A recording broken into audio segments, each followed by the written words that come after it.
Di wilayah timur Ukraina, terdapat satu kota yang kini terus muncul dalam laporan perang terbaru. Kota itu bernama Krasnoarmeysk, atau yang saat ini dikenal sebagai Pokrovsk. Bagi banyak orang, Pokrovsk mungkin hanya terlihat sebagai kota kecil di peta Donetsk. Namun bagi militer Rusia dan Ukraina, kota ini adalah titik kunci yang menentukan arah pertempuran di depan timur. Memasuki akhir tahun 2025, Pokrovsk berubah menjadi salah satu medan tempur paling keras dalam perang Ukraina-Rusia. Kota ini tidak diperebutkan karena simbol semata, tetapi karena nilainya sangat menentukan secara militer.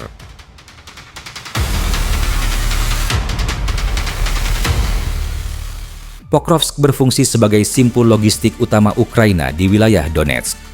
Dari kota inilah pergerakan pasukan, amunisi, dan pasokan menuju beberapa sektor pertahanan penting dilakukan. Selama Pokrovsk masih bertahan, jalur pertahanan Ukraina di timur tetap terhubung.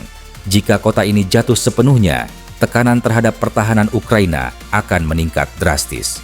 Inilah alasan mengapa Rusia menempatkan Pokrovsk sebagai salah satu target utama dalam ofensif mereka. Tekanan terhadap Pokrovsk bukanlah hal baru. Sejak tahun 2024, wilayah ini sudah berada di bawah bombardir artileri dan serangan drone. Namun, memasuki tahun 2025, pola serangan Rusia berubah secara signifikan. Rusia tidak lagi hanya mengandalkan serangan jarak jauh. Mereka mulai mendorong pasukan darat dalam skala besar, mengombinasikan infanteri bermotor, kendaraan tempur, tank, senjata berat, serta dukungan udara dan drone kamikaze. Tekanan ini dilakukan secara konsisten dan berulang.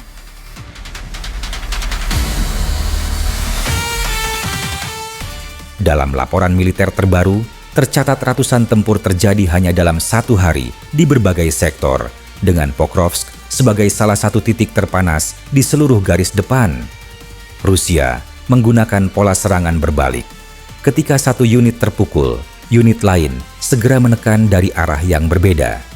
Pola ini tidak selalu menghasilkan kemajuan yang cepat, namun sangat efektif dalam menguras tenaga dan konsentrasi pasukan untuk bertahan.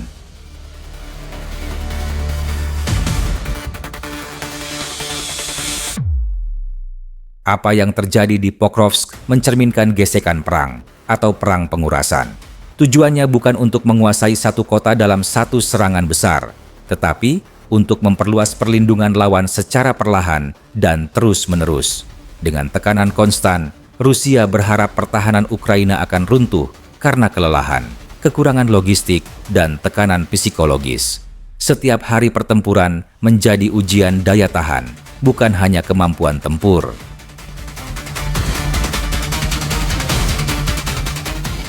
Di tengah tekanan tersebut, Rusia sempat mengklaim telah sepenuhnya menguasai Pokrovsk. Klaim ini diungkapkan melalui pernyataan resmi dan media pemerintah Rusia. Namun, Ukraina segera membantah. Kyiv menyatakan bahwa pasukan Ukraina masih menguasai beberapa sektor penting, terutama di bagian utara dan pinggiran kota. Fakta di lapangan menunjukkan bahwa Pokrovsk belum sepenuhnya jatuh ke satu pihak. Kota ini berubah menjadi zona abu-abu, tempat pertempuran jarak dekat terus berlangsung dari hari ke hari.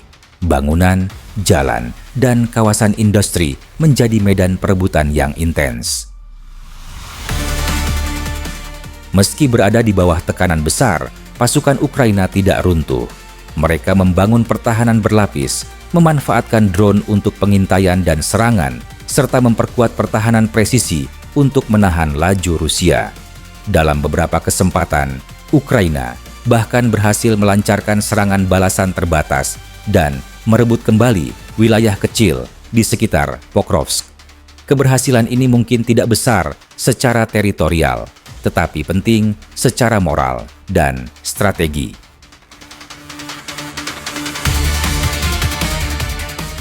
Tekanan Rusia tidak hanya berakhir di Pokrovsk. Di sektor Kupiansk dan Kharkiv, pertempuran terus berlangsung, meskipun Ukraina dilaporkan mampu melakukan kemajuan taktis. Di arah Liman dan Zaporizhia, bentrokan artileri dan serangan pola ini menunjukkan upaya Rusia untuk menekan Ukraina di banyak front sekaligus. memaksa Kiev mengerahkan kekuatan dan sumber daya.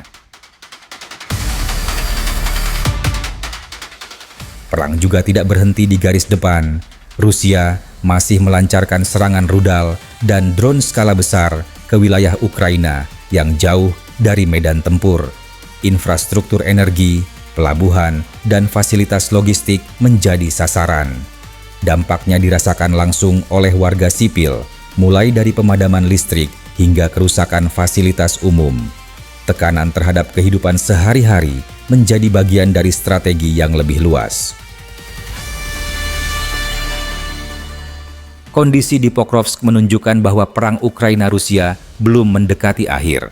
Rusia masih memiliki kemampuan untuk melanjutkan operasi ofensif meskipun Ukraina tertekan, namun tetap mampu bertahan dan melawan. Tidak ada terobosan yang cepat. Yang terjadi adalah perang yang panjang, melelahkan, dan penuh korban di kedua sisi. Krasnoarmeysk atau Pokrovsk kini bukan sekadar nama kota. Ia menjadi simbol kerasnya perang modern, tempat serangan besar-besaran, klaim kemenangan, perlawanan sengit, dan penderitaan sipil bertemu dalam satu titik. Dan hingga saat ini, satu hal masih pasti. Pertempuran di Pokrovsk belum selesai, dan hasilnya akan sangat menentukan arah perang di timur Ukraina. Informasi ini berasal dari sumber laporan terbuka dan media internasional. Situasi di lapangan dapat berubah sewaktu-waktu, dan klaim dari setiap pihak belum tentu dapat diverifikasi secara bersamaan.